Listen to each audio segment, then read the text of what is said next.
Hello ladies and gents, I'm the Beanie 101 and I'm here with another Mass Effect Andromeda Multiplayer class guide, and today we're going to be looking at the Human Adept. Now patch 1.06 has dropped and it's made a lot of the classes and a lot of the powers in the game so much more powerful, much more bang for buck, and this build makes complete use of a lot of the buffs that you see in the latest incarnation of the game. So I'm going to talk you through the skills and what to take as you're leveling up, what weapons to use, how to play the game with the Human Adept, and how to have the most fun as possible. As always, if you find the video useful, please leave a like or a comment below if you build your Human Adepts any differently. If you want to check out any of my other class guides, they are in the description.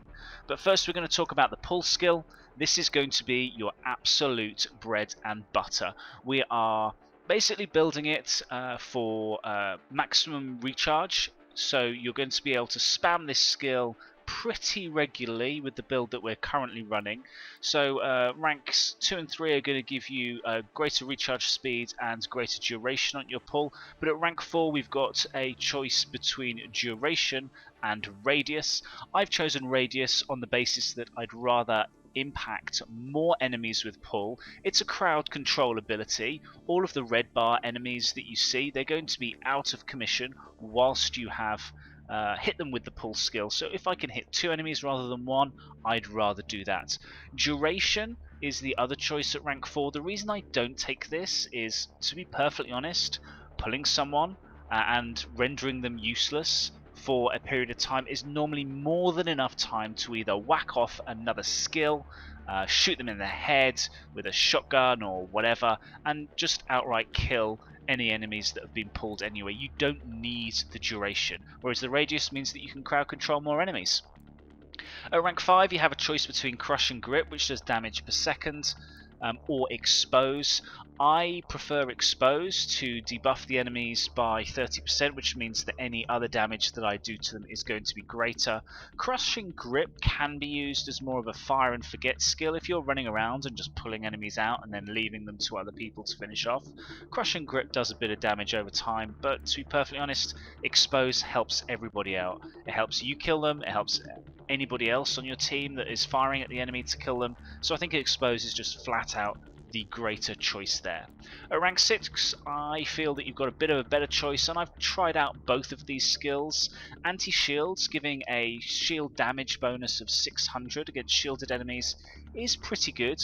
The bane to this particular Human Adept build is the fact that shielded enemies are not impacted by a lot of your skills, with the exception of Singularity. So anything that you can use to help strip shields is useful. 600 damage is not insignificant. It is certainly going to take, on a gold level mission, about half an enemy's shields in most cases. However, I have generally got slightly more use out of Biotic Drain because the Human Adept can be a little squishy. They do have some survivability, but if I am struggling for shields and I can see a red barred enemy within my sights, then I can duck behind cover and then pull and hold the enemy out of cover, and I can hold an enemy for as long as I want, and I can just use that to get my shields up and up and up. So I feel that Biotic Drain generally helps with my survivability a little bit more. So that's what. But really, it's a 50-50 choice. You feel free to go for anti-shields if you wish. Singularity I deliberately leave as a 1-point skill. Now in the latest patch they have reduced the recharge time from 24 seconds down to 20, but I feel that when you look at the evolutions, yeah, more damage per second, fine, more duration, greater radius, and the rank 6, I'm just not enamored. Exploding Singularity only does 350 damage. Yes, the radius is pretty good at 7 meters. Expanding Singularity I'm not really a big fan of. Really, you're going to get all the useful attributes of Singularity as a 1-point skill compared to a rank 6 skill. So I prefer to leave it as a 1-pointer. The beauty of Singularity, and the way that I use Singularity, is that it primes everything. It primes through armor, it primes through shields, it doesn't matter. Sure, it doesn't render enemies incapacitated by lifting them up into the Singularity. That only works on enemies without armor or shields. But this is going to prime absolutely everything, which means that you can follow up with Shockwave, or anybody else can follow up with their detonators, and you're going to get decent combo damage. So I will usually lay down a Singularity when I see a heavily armored enemy, a Hydra, a Berserker, an Ascendant, you know, any boss type enemy. I'm going to lay a Singularity down to help my team trigger combos and take them down quicker. Shockwave is a skill that I invest in quite heavily because the cooldown again is very short. We're on an 8-second cooldown here.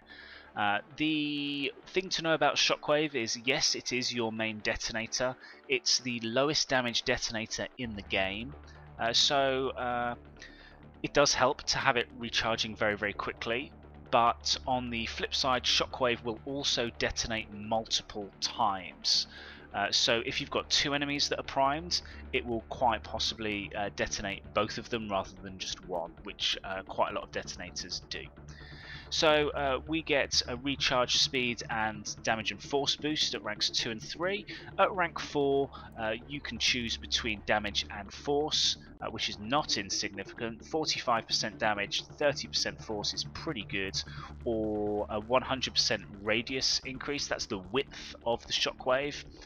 Now, I find that I can generally aim my Shockwave fine. And as a result, I don't take reach or radius at rank 4 or rank 5. I prefer to go for outright damage and recharge speed, because it means that I can use my skills so much more regularly. At rank 6, you've got a choice between anti-armor, which is going to do an extra 75% damage to armor, which is pretty good. But like I say, the damage Shockwave as a whole is not fantastic. What I prefer to do is use lifting Shockwave, which primes enemies again. And you can see the general trend for this build. If you look at pull, that primes enemies and it crowd controls them because it incapacitates anything that is a red barred enemy. Singularity incapacitates red barred enemies, and it also primes everything. And Shockwave as well. It is not only your detonator, but if you take the evolution for lifting Shockwave, it primes enemies as well. So you can see that pull you can use every 6 seconds, Shockwave you can use every 8 seconds, and Singularity you can prime as well. This build you can prime everything. You can run around, you can throw off skills here, there and everywhere. Everything is going to be primed for a combo. And because this latest patch really ramps up the combo damage, priming and detonating combos is the absolute name of the game to clear out enemies very quickly. For passives, we are going to maximize both offensive biotics and barrier. Let's talk about offensive biotics first. This is generally going to give you boosts to your power damage, and also gives you a little bit of weapons boosting here at rank 2. At rank 4, we have a choice between extra power damage or reduced recharge speeds. I would say that this is very much a 50-50 personal choice. I like to be able to use my skills more regularly, especially because the Human Adept can prime absolutely everything, well, using all of their skills. So I would like to be able to use them more regularly, so I generally choose recharge speed. Power enhancement is perfectly good as well. I would just say that the 25 power damage and force, yeah, you can get better benefits elsewhere, like for example rank 5, where you're really boosting your combo detonation damage, which, like I say, is the name of the game in patch 1.06. Exposure is good. It gives a further debuff for any enemies suffering biotic effects by a further 20%, which if you combine with the fact that something like pull, for example, exposes people 30%. If you are pulling an enemy, you're now going to debuff them by 50%. They're going to be taking 50% more damage on absolutely everything. So yeah, exposure can be good, but the combo detonation at this stage in the game is where you're going to get, I think, a little bit more damage out of the build. And at rank 6 you have a choice between a biotic warrior, which will give you a boost to your melee damage, melee force, and weapon damage. But to be perfectly honest, I don't use my weapons a huge amount with this build. I'm using my powers an awful lot. So Biotic Expert really helps a lot. 3 seconds after using a power, you are going to get a damage boost by 40% and a force boost by a further 40%. Now, considering you can use your skills very regularly, every 3 seconds after using a skill, you can usually fire off 2 skills within 3 seconds. Your cooldowns are such that you're almost always going to be able to pull an enemy and then follow up with Shockwave for that. Not only extra combo damage that we're getting at rank 5, but also getting the damage and force boost from Biotic Expert as well. It's really good fun because enemies, even through lifting Shockwave, they go absolutely flying when you detonate people with Shockwave. It's really good fun to see things flying across the map. Barrier is all about our survivability. Like I mentioned before, survivability is probably the one thing that you do have to pay attention to as a human adept, which is why when we go into the pull skill, we've taken Biotic Drain over anti-shields. Some people will argue the best type of survivability is killing enemies really quickly, so maybe anti-shields could be useful, but you know, I think I've talked about that enough and said that it's a bit of a toss-up to in terms of what you can take rank 6 for pull. But for barrier, we're going to be getting more shields at rank 1, better regeneration at rank 2, and increased melee damage at rank 3, which you may or may not get a considerable amount of use for. Probably not for this build. At rank 4, we take Unyielding Barrier for an extra 30% shields rather than Recuperative Barrier, just because I kind of want more shields. At rank 5, Biotic Link means that any enemy suffering from one of your biotic effects is going to give you a 40% boost to your shields.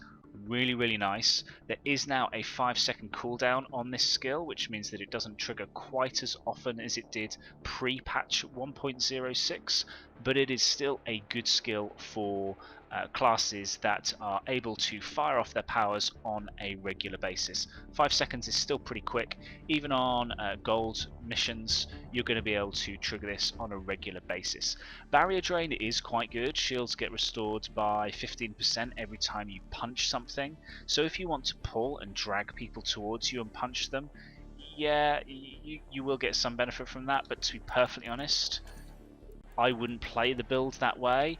I would pull and hold people and you're going to get 10 shields restored per second, which, when you take into consideration that melee can now get interrupted, means that you're probably getting better use for that than you would for the barrier drain anyway.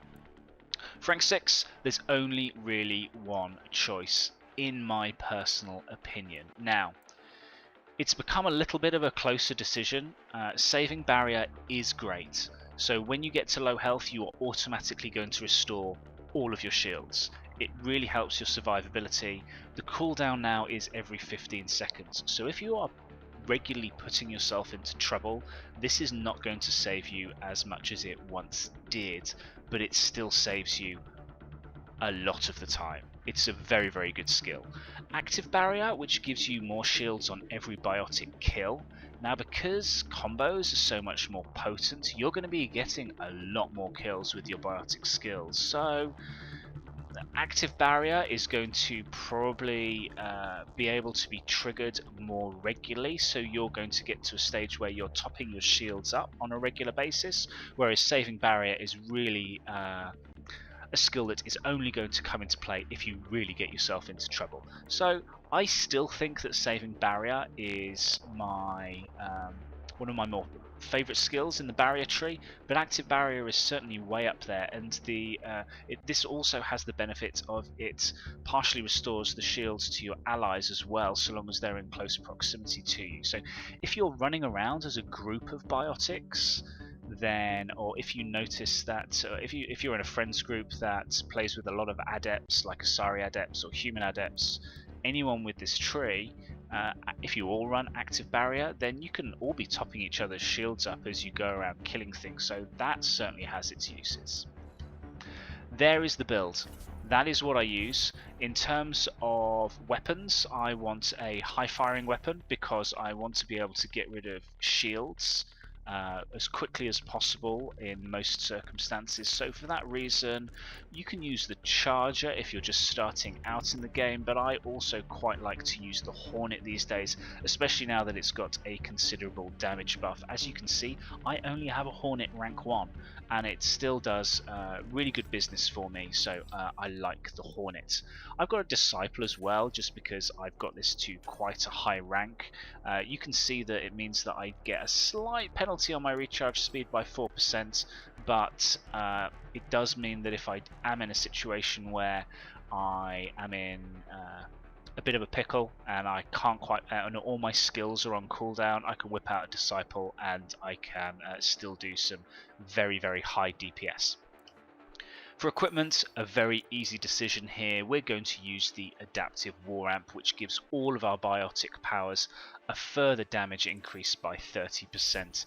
And if you are looking at consumables, then of course anything that is going to boost your biotic damage, so biotic amps, anything which is going to reduce your recharge speeds. So biotic power amps are great, but also biotic capacity, not capacity, where are we? There you go, power efficiency mods that are going to reduce your recharge speed are also pretty good. And if you want to roll an ammo type, usual rules apply. Generally speaking, my thoughts are that disruptor ammo is probably the best, followed by incendiary ammo, followed by cryo, but the choice is yours. The good thing is disruptor ammo is going to give you a nice tech combo. It gives you some other way of priming, and it's also going to do additional damage to shields, which are the one type of enemy that I tend to have a little bit more trouble with. Armored enemies, you might want to use incendiary ammo instead. So really depends. But that is the build. Let me know what you think. Let me know if you're having fun playing the Human Adept. I think that now that powers have been significantly boosted and combos have been significantly boosted, this build is huge when it comes to getting kills on gold missions. Watch your survivability. I run around basically triggering pull, just tapping the button and pulling enemies out of cover all the time, comboing with Shockwave wherever it's appropriate. But otherwise, I'm just using my my Hornet to take enemies down. Their enemies are debuffed whilst they're in a pulled status, so you can really rack up the kills and get a lot of points with the Human Adept. But thank you ever so much for watching. I've been the Beanie101. Check out my other Mass Effect Andromeda Multiplayer class guides in the description, and I will catch you again in the next video.